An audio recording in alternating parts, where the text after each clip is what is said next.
Joey Star, vous allez terminer en beauté à présent, puisque maintenant c'est Caroline Roux qui va s'occuper de vous. Oh, c'est gentil. Bonjour, Joey Star. Bonjour, bel enfant. Vous avez déjà presque tout dit, presque. En 2 heures, vous n'avez pas parlé de votre passion, ce qui vous donne du plaisir, vraiment. Ce que vous faites parfois en regardant la télé, ce que vous faites parfois, Joey Star, nu. La cuisine. À manger, ouais. La cuisine, c'est une vraie J'ai passion. précisé que j'étais nu. Les gens vont s'inquiéter de l'hygiène de ma cuisine. Mais parce que c'est vrai que ça vous arrive de cuisiner nu. Bah, quand je suis chez moi, déjà, j'avoue que voilà, je vis pour moi, donc voilà. Voilà, Donc je vous vis êtes nu. Et je ne suis pas complexé par mon corps. Je vais faire une petite dédicace à un pote à moi de peau. À mon âge, j'ai ce qu'on appelle la maladie du boulanger. C'est-à-dire j'ai la brioche qui tombe sur la baguette. Mais ça ne me dérange pas. Voilà. il y a paraît-il quelque chose qui vous rend fou. C'est un frigo vide. Fou, non, mais effectivement, ça me rassure que de voir le frigo plein. Donc voilà, voilà, je sais pas, ça doit venir de. Enfin, je sais pas, voilà, je me rassure avec des petits trucs comme ça. Enfin, des petits trucs, non, c'est pas un petit truc que d'avoir le frigo plein. Non, c'est pas un petit truc, vous avez raison de le dire. Mais la cuisine, c'est pas un truc pour rire, c'est une vraie passion. Vous avez dit dans une interview, il y a personne qui touche les fourneaux à la maison. Ouais, c'est je moi. suis assez, c'est le diktat, ouais. C'est le diktat, ouais.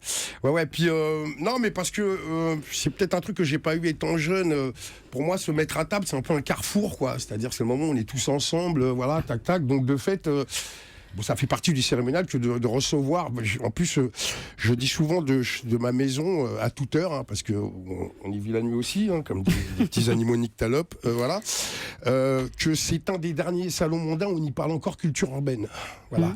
Donc de fait, recevoir, ça fait partie d'eux, quoi. Recevoir, j'y reviens, mais cuisiner. Joey Star, vous n'êtes pas un esthète du dimanche qui cuisine de temps en temps pour impressionner ses copains. En ce moment, je cuisine moi, j'avoue. Vous cuisinez aussi pour vos enfants, pour la famille, au non, quotidien. Mais je cuisine pour moi, ouais, tout à fait. J'ai pas besoin d'auditoire à ce moment-là, quoi, pas du tout. Hein. Non. Alors, vous avez répondu à tout un tas d'interviews, dont, c'est culte, une interview au magazine Fricotte.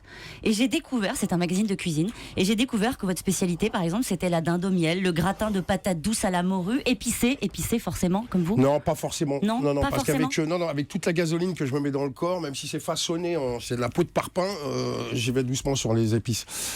Mais c'est votre spécialité ?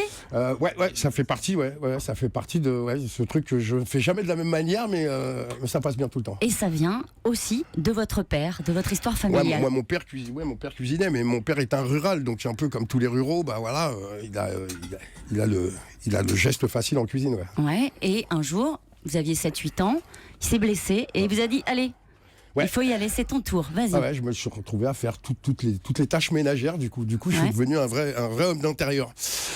Et ça, vous avez fait aussi des stages de réinsertion sociale où vous faisiez de la cuisine. J'en ai fait un seul. Ouais, mais j'ai plus balayé que touché au fourneau, quoi. Donc voilà. Et qu'est-ce que vous y trouvez dans la cuisine ? Dans ces moments-là, qu'est-ce que vous y trouvez ? C'est un petit peu le moment où je suis tout seul avec moi-même. C'est ce truc de... Je suis concentré sur ce que je fais, mais j'arrive à... Enfin, je sais pas, je suis ailleurs, quoi. Ça me téléporte. C'est un art, selon vous ? Pas comme je le pratique. Mais bien sûr que c'est un art, sinon. Bien sûr que c'est un art, la cuisine. Il paraît que si on veut faire plaisir, à la fin des concerts, vaut mieux venir avec une cagette de légumes du terroir qu'avec une bougie parfumée, quoi. Non, c'est pas con. C'est pas certains fans le font, il paraît. Non. Vous savez, moi, j'ai commencé à faire de la musique au départ. On jouait dans des endroits, il y avait des mecs, il n'y avait pas du tout de présence féminine. C'était très sec et tout ça.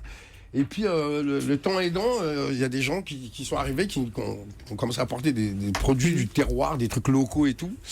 Et la dernière fois, on a fait les Franco. Il y a un mec qui m'a apporté un canevas. Il nous a blessés. Sur votre page Facebook, vous avez posté cette phrase. Vous postez plein de phrases très belles. Et il y en a une qui dit, on peut donner que 2 choses à ses enfants, des racines et des ailes. Cuisiner antillais, c'est aussi une manière de leur transmettre.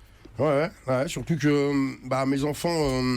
Depuis qu'ils ont arrêté d'allaiter, ils ont commencé à manger comme nous. Donc, de fait, il n'y a pas beaucoup de choses qu'ils n'aiment pas, en fait. C'est-à-dire qu'ils mangent d'abord, ils demandent après ce que c'est. Ils sont bien élevés, quoi. Ouais, ils sont smart. Ouais. Merci beaucoup. Si vous nous invitiez ce soir, vous nous feriez quoi ? Je crois qu'elle vous chauffe là. Je crois qu'elle vous chauffe là. Ouais, j'entends bien, mais t'as vu, je garde mon sang-froid. Je sais pas. Non, mais je suis bon en cuisine du pauvre, avec une patate, un bout de bois et un pneu, je me démerde, quoi. Merci beaucoup, Joey Star. Merci. Livré sinon à manger. C'est ça.